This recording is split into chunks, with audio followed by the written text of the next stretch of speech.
Hello, ladies and gentlemen. Jacob Licklider here once again with a new episode of Doctor Who. And my initial reactions, we are at the third episode of this eight-episode series, and we are at Boom, aka the return of Stephen Moffat to Doctor Who in the first of two episodes he's writing this year. The other one being this year's Christmas special. If you know me, you know that I have a complicated history with Stephen Moffat. There's some of his work that I genuinely adore and think is brilliant. But Moffat as a writer has a tendency to think he is way too clever on his own. So I was actually going into this episode with quite a bit of trepidation. It's Moffat after all. Now, there at least was some foresight of the fact that this is Stephen Moffat writing under Russell T Davies once again, so he's not helming a series, which is where a lot of his worst tendencies as a writer came out. See his era on Doctor Who, specifically Series 7 and Series 9 in particular, in the back half of Series 6, as well as Sherlock. And as far as I've never seen it, but I've heard his adaptation of Dracula suffers from a lot of the same issues. Boom! Well, this is one I don't. Obviously, we're not going to do any restraint on spoilers with these thoughts immediately after the episode. Boom is essentially an extended single scene for most of the episode, and honestly, it almost feels in a way like Stephen Moffat is tributing Alfred Hitchcock, at least in terms of story development. Obviously, the whole single thing is to show a film is a thing that Hitchcock did more than once, or in terms of a single location. He did a single scene in the 1948 film Rope, which is one of my favorite films. But Moffat here is literally taking the planet. Okay, we're on a war. We're on a war. We're in a war zone. The Doctor steps on the landmine. Go. That's the plot. It's an incredibly simple plot, but I feel like Stephen Moffat in the year 2024 is quite angry at the world in a lot of ways. There's a lot of anger in his run on Doctor Who in general from other writers, in- including anti-war messages that are actually quite hollow. I'm thinking specifically of the Zygon invasion and the Zygon inversion with that speech, which is not great. But Moffat here seems more like he like following in. This is the Moffat who commissioned Oxygen for his run. This is a Moffat who is very angry at capitalism. Moffat's script for Boom spells that out specifically. The whole idea here is that this war zone isn't actually a war at all. It's all an algorithm, and the algorithm is actually really clever in places, mainly so that it creates the bodies to fight. Even though there isn't actually an enemy, we never see the enemy. There isn't a hint of an enemy. We just start in the middle of a war zone. The pre-credit sequence of this episode is actually quite long for a pre-credit sequence. It goes on for a couple of minutes, and that actually it's mainly so Moffat can establish the setting, and he establishes it really well. Um, it's particularly interesting because we have, a blinded soldier being led by a soldier who isn't blind. These are once again bringing back Moffat's idea of the Anglican Marines, an idea he had mainly in Series 6. And yes, he does kind of repeat that one Series 6 joke, but not homophobic this time, by naming a character based on something about them. Uh, there's an Austrian character called Posh Graham, which is like kind of the same joke as the pair of Anglican Marines in A Good Man Goes to War, but it works better here because it's not homophobic. Um, um, and this is also sort of really just a five character play. Our pre-credit scene is really good at establishing the stakes. We see the dangers of the landmines, and sort of how they work with one of the soldiers stepping on it quickly, like, and almost immediately just disintegrating. At least that's how it's presented. It is explained exactly what the landmines do as the episode goes on. Um, and then we have our blind or our injured soldier approached by an ambulance. The ambulance is actually played by Susan Twist, who keeps popping up and is clearly going to be some big twist. The leading fan theory on that, I believe, is currently that it's Susan, and I hope it's not. I have a feeling Susan's going to show up, the character of Susan Foreman, because she was mentioned quite a bit in The Devil's Cord, and we just passed the 60th anniversary. I just hope she isn't Susan. Uh, Mainly because I would actually, if we're going to bring back Susan, I would love to bring back Carol Ann Ford, who is still active and still capable of acting, as well as just it would feel unfair. Um, I kind of actually hope that some of these twists are red herrings that Davies is pulling, because this is also an episode that includes another scene with the snow uh, from the church on Ruby Road, though it doesn't advance that plot at all. It's a thing that happens. We also hint, though we are hinting at the idea that Ruby doesn't have a next of kin, but the ambulance itself is Moffat's critique on. Well, I don't want to specifically say the American healthcare system because it can be read as that, and that's perfectly valid. But I also think it very well could be Moffat's current anger at the state of the NHS and the conservative gutting of the NHS, uh, which is, again, the Conservative Party in the United Kingdom are trying to make the NHS mirror the United States healthcare system, which is a terrible system.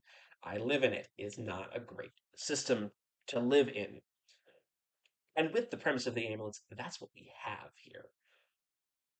And that's all in pre-credits. It gives the audience exactly what they need to know. I can Russell T Davies has been kind of flip-flopping if he requested this from Moffat or if Moffat just came with Tim with the idea.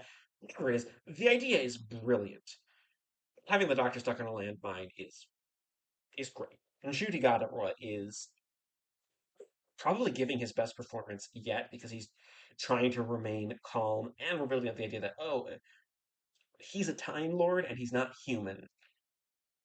And we learn that these landmines essentially use the time signature of the people who step on them to immolate themselves and create a small blast. The Doctor, being a time sensitive and being such a long travel time traveler, means that it ups the stakes from the Doctor could die to half of this planet could die. I also think Stephen Moffat actually writes Millie Gibson as Ruby Sunday quite well here. We don't get an entirely amount of depth, but we do get some very nice tension between Ruby and the Doctor. Something that's kind of been I've seen a lot of complaints that it has been lacking, and those complaints I'm at least a little bit tempted to agree with because, well, Ruby and the Doctor are immediately being friends, and there are some weird theories about the episode order of this series being moved around. The Devil's Cord decided to jump 6 months into their relationship as a Doctor Companion dynamic, whereas Boom feels like it's meant to be quite early. This is explicitly the first planet Ruby's been on, and the way Gibson plays that is actually really great. It's this very quiet moment of sort of that shock and awe of seeing an alien landscape, even though the tension of the episode. It's this very brief. We need to break the tension ever so slightly because the Doctor's already on a landmine at this point. Again, it takes no time for the Doctor to be on the landmine. Uh, and honestly, the rest of the plot is just we're just going to systematically go through. Okay, what can we do to get him off this landmine? We have a works that is working on it's trying to read the emotions and pressure. Um, we have a very Stephen Moffat idea of the ambulances not healing because it's not worth the money. So instead, they kill the injured if it's not worth healing them, and compress them into these data tubes with sentient AI recollections of them in a final message. Um, the sort of the Anglican Marine that it gets killed by the ambulance. John Francis Vader, played by Joe Anderson, is actually has a daughter. Um, Now, I think his daughter was actually meant to be played by someone quite younger than the actress that they got.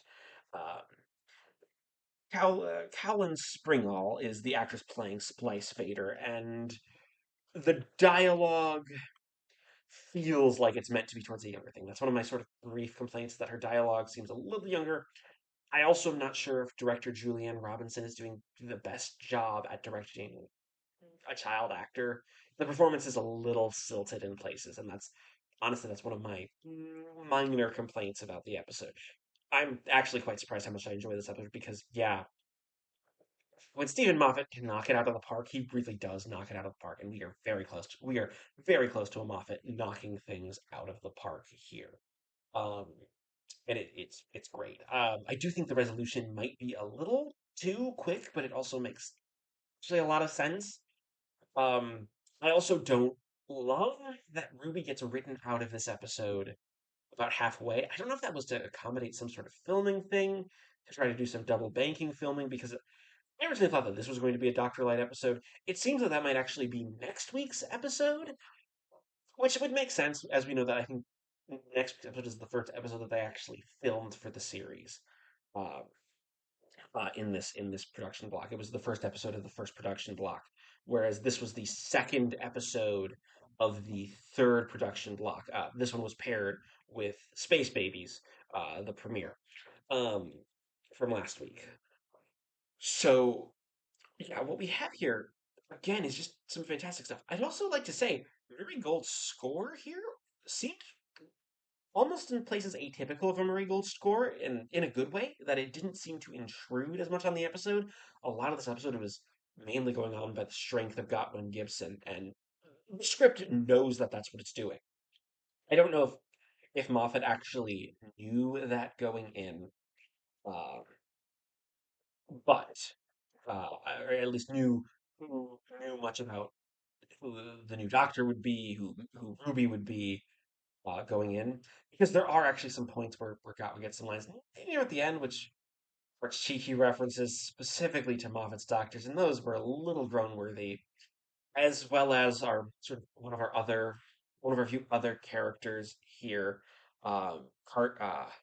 Monday Carson, played by Majid Mehdizadeh Valoujerdy, who gives a great performance, but is a female Stephen Moffat character, not one of Moffat's worst female characters in general.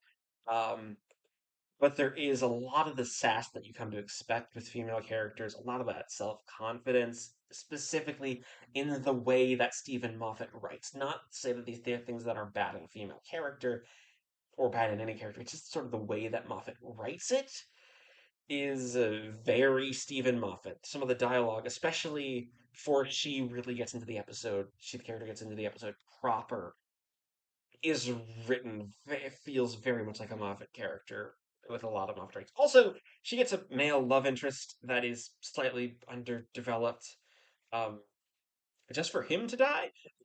So I suppose that's a reverse fridging, um, or at least might be what Moffat was going for with that character, and that idea. It's a fun idea, but again, it's these are all actually minor things, and they're all Stephen Moffatisms. Now, I have a feeling this might actually bug some viewers more, depending on their tolerance for Moffat as a writer, because this is very Stephen Moffat, but it is, oddly enough, it feels in a lot of ways kind of fresh Stephen Moffat. Again, a lot of this is Stephen Moffat raging against capitalism as a system and the society that we live in as it's falling apart.